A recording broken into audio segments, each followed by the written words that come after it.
Hello, my name is Olurotimi Osha, and I've been discussing Iran and the ongoing war between the U.S.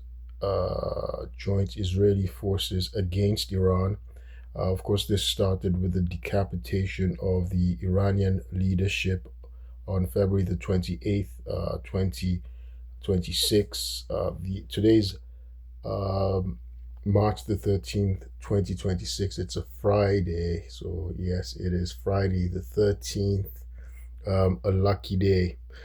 So, I've observed that a lot of pundits, and people weighing in on the war in Iran, they often like to start from the era of the Prime Minister of Iran, Mohammad Mossadegh, who had nationalized the um, Anglo-Persian oil company uh, and then he was subsequently overthrown in a joint CIA and MI6 British MI6 coup.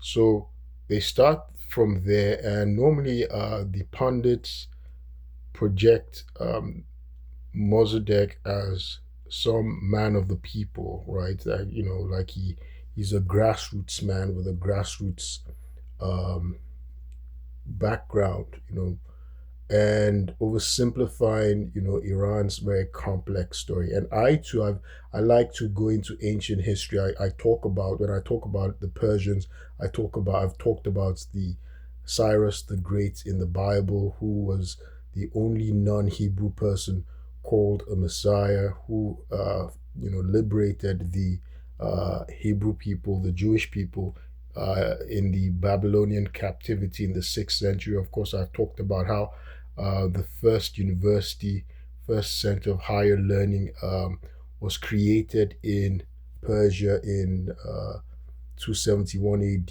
I've talked about so many different things without actually talking about how um, showing indicating how British influence came to sort of subjugate, uh,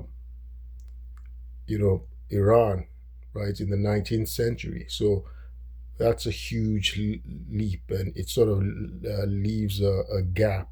So I'm going to try and fill in this gap right now.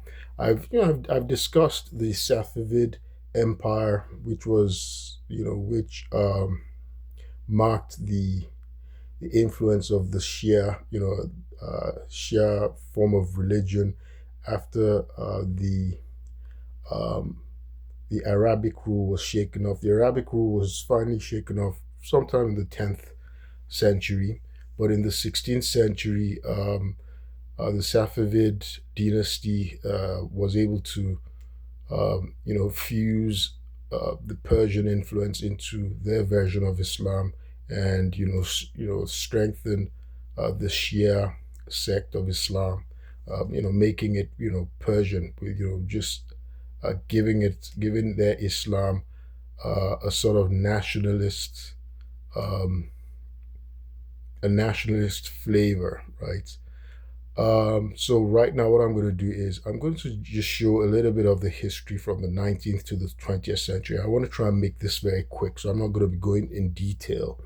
Um, so Mohammed Mossadegh, his father had actually been a finance minister, and he came from an aristocratic background. He was a very aristocratic um, Persian, Iranian. Um, he's, in fact, his great great grandfather was a Shah of Iran. He had been a Shah of Iran. He was from the Qajar dynasty. The Qajar dynasty. So the Qajar dynasty, that's very important. They're an important dynasty. They came up sometime in the 18th century. The last Qajar Shah uh, was overthrown, deposed in 1925. That's Ahmad Qajar. Um, so of course we by now we know from its constant usage that the Shah of Iran is the monarch of Iran, like the king of Iran. That's the Shah of Iran, like the head of state. It's a He's the monarch of Iran. That's what the Shah of Iran was. Okay, until the 1979 revolution that ushered in a theocratic rule, right, where they now had a cleric ruling Iran as a supreme leader, and that was one of the clerics, the second um, theocratic leader of Iran, who was assassinated on February 28th, 2026. That's Ayatollah Ali Khamenei. He was the second supreme leader who was a Muslim cleric, right? Of course, his son has since succeeded him, and that's Mujtaba Khamenei. But prior to that, the Qajar dynasty, again, they came up in the 18th century. They actually related, they are a Russian um, nobility, right? They're a Russian noble family, right? So it's kind of interesting that I'm saying Russian. What happened? In the 19th century, there was this, the Russians and the British were competing to sort of influence and control Persia. And the Persian, even though Persia was now very weak, right, under the Shahs, they were very weak because they didn't have a central standing army, right? So they were very weak. They had these various clannish warlords uh, without a strong centralized army, so they'd become weak during this period. But the Persian, the Shahs, the Qajar dynasty, um, they were able to maneuver diplomatically to maintain the independence, the sovereignty of Iran under the British. Even though the British came to control them, they were considered that was from the 19th and early 20th century. They were considered a colony in all but name only, right? So they were sort of able to assert some level of independent sovereignty, right, without being fully colonized. The same thing with Russia. Russia was able to exert uh, economic and political dominance um, over the Persian uh, Shahs. But again, the Shahs were able to maintain some level of independence.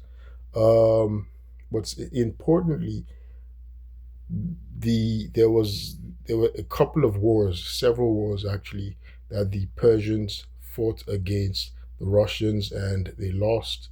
That's the Russo-Persian Wars. One was between 1804 and 1813, and another was between 1826 and 1828. The the upshot of that was that um, Persia had to concede. At that time, it was still known as Persia. Persia had to concede several of its lands in the Caucasus, in the Caucasian area, right? The Caucasian territories. It's interesting. That's where the name of Caucasian, right, which normally uh, uh, connotes white people, right? That's where that name comes from. The Caucasus or the Caucasian territories, the Caucasian area. So the Caucasian territories is a mountainous range, right? It's in between the Black Sea and the Caspian Sea, and the reason it has that name, Caucasus or Caucasian, is its name actually means um, white as snow or shimmering white as snow, right? Because it's a mountain peak, and it's the border between Europe and Asia.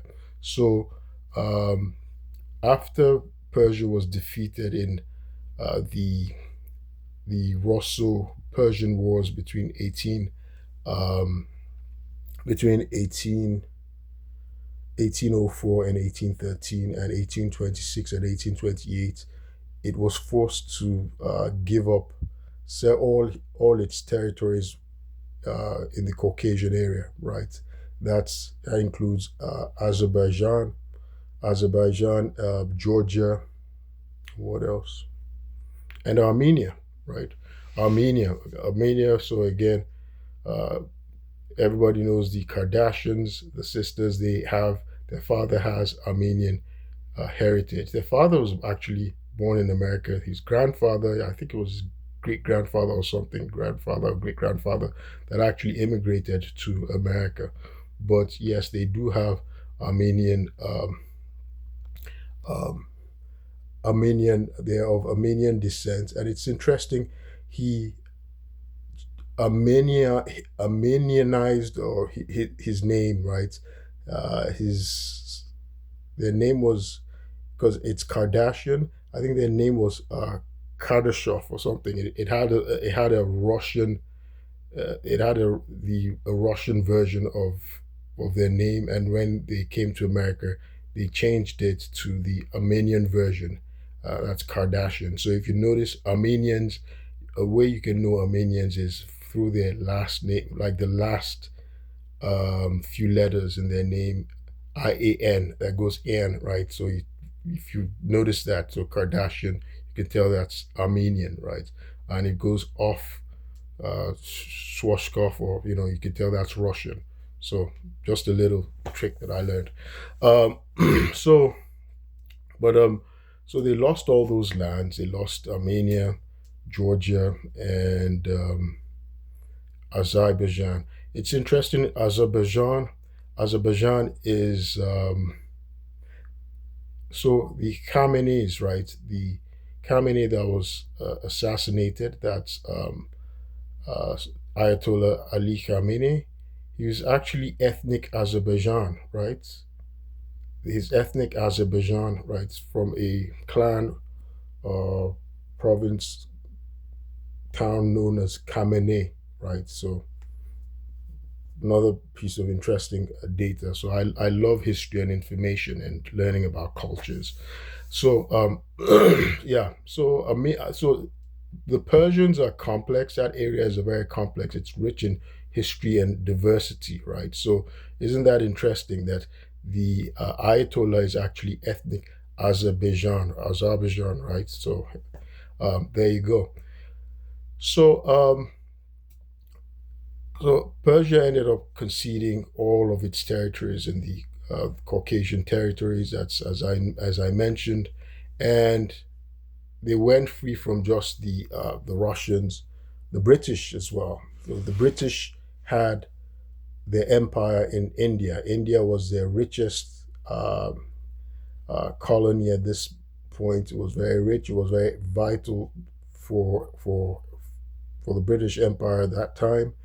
And so around between 1856 and 1857, Britain went to war with Persia, and they invaded Persia because they wanted to claim control uh, a territory, a rich, fertile city that's known as Herat. Herat, you find that today in Western Afghanistan, right? So this was going on back and forth. So the Persian Shah found themselves as basically like client states to Russia and Britain. Around 1907, there was the Anglo-Russian Convention, in which um, the British Empire, Britain and Russia, right, the Russian Empire under the Tsars, decided to basically carve up Iran without Iran being present. That's Persia. Iran would subsequently change. Persia would subsequently change its national name to Persia. Without Persia, the Shah, the king being present. Same thing as they did to Africa. You've heard of the Berlin Conference of 1875. I think that's what it was, 1875, when Africa was basically carved up between the powers, right? Germany, England, France, without um, African kings being present. so spheres of influence. So they did it to Iran as well, to Persia in 1907. But this was a deal between Great Britain and Russia. Interestingly, there's a reason for that. The Russian Tsar, right, and the British King were cousins, right? They were actually cousins. They actually looked very much alike. They looked, like a spitting image, right, of each other. They looked alike. They were actually cousins, right? They're descendants of the British Queen Victoria. So the Russian emperor, that's known as the Tsar, and the British King, they carved up in 1907. They had the Anglo-Russian convention and decided to carve up spheres of influence to protect their interests, right? Their empires. So Russia decided to take northern Iran, northern Persia, and um, and Britain decided to take the southern part of of Iran, right? Now, however, they left. So they didn't formally colonize these parts of Iran. They were spheres of influence, right? So you can see where the conflict came up. So it was in 1907. So they left, however, they left a little strip in between, right? And that's the area that, the Shahs maintained their sovereignty and they were fully independent, right? So they left a strip in between to serve as a buffer, right? So that the Russian Empire and the British Empire, they didn't clash. Again, the British had British India as their interest, and of course the Russians had the empire, and so they left a little area, a narrow place in between where the Persian, the Shah, their monarch was able to assert their independence, right, that their authority. In 1908, there was a guy called um, William Knox. Is it Darcy? That's his last name. I can Darcy or Darcy. He got into a deal with um, the Shah of Russia and got the right to explore for oil. They were looking for oil, and in 1901, after 7 years, he found oil. Um, if he struck oil in 1908 and established the um, Anglo-Persian Oil Company. The Anglo-Persian Oil Company was subsequently changed to um, the Anglo-Iranian Company. Today it's known as BP, British Petroleum. It's known as BP. So you can see that was when oil was discovered. He gave rights. He struck a deal with the Shah of Iran, who was a Qajar dynasty. Then who was a Qajar, from the Qajar dynasty, a Qajar Shah, right? So the dynasty was Qajar, right? They were known as Qajar, and he was a Shah of Iran. So they struck a deal that Iran would take like 16% of the revenues and gave some money. But in any event, I just wanted to state up to the point when we now had the Pahlavi dynasty. So the Qajars, there was the last Qajar. Um, One Qajar was deposed, and then his son was deposed by some military officers, right, by some rebels because of a conflict regarding the constitution, and they made his underage son Shah. There was a regent who was known as Reza Khan.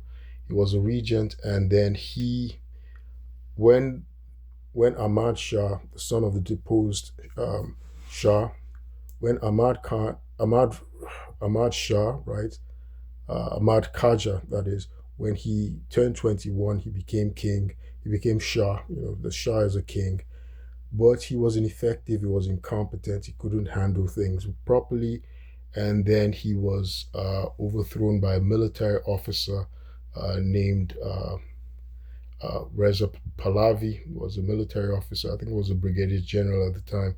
He overthrew him with 3,000 men in a bloodless coup was exiled. That's the Qajar Shah. Now, initially, the Pahlavi actually is the father of Muhammad Reza Pahlavi that was deposed in 1979. But this Pahlavi was a military officer when he overthrew Ahmad Qajar, the incompetent Shah who really wasn't interested in ruling. When he overthrew him um, with 3,000 men in a bloodless coup, he made himself prime minister, right? He made himself prime minister. So, however, the parliament, they had a parliament. The parliament was called Majlis. Majlis means like a sitting room, a sitting, an assembly, or an assembly of people, a parliament, right? So that's Majlis is what they call their their parliament. Just like the parliament in Israel is called the Knesset, right? So in Iran, the parliament was called, in Persia, the parliament was called Majlis, right? So the parliament now made the coup plotter, the military officer who plotted the coup, that's a Pahlavi. He made himself prime minister, but they now voted and made him Shah of Iran, the new Shah. So he created the Pahlavi dynasty. So he became the new Shah. Interestingly, he abdicated, and at some point, his son also, that's Muhammad Reza uh, Pahlavi, would become Shah of Iran as well. Um, so, interestingly, they like to start the story from Mossadegh. So, Mossadegh is very interesting. Again, Mossadegh is a great great grandson of a Qajar Shah, right? A Qajar Shah, right? A Shah of Iran who was from the Qajar dynasty, and his wife was a granddaughter of a Qajar of Iran, a Qajar dynasty, a Shah who was of the Qajar dynasty as well. His wife was a granddaughter of a Shah of Iran who was of the Qajar dynasty. So Mossadegh actually came from a very reputable aristocratic family. When the CIA and MI6 and the Shah of Iran, that's Reza Pahlavi, who had been temporarily exiled um, by Mossadegh, when they planned the coup to oust Mossadegh, I think it was significant that he wasn't killed. Right, they didn't kill him. He was imprisoned for 3 years, but he was, an exiled to his town.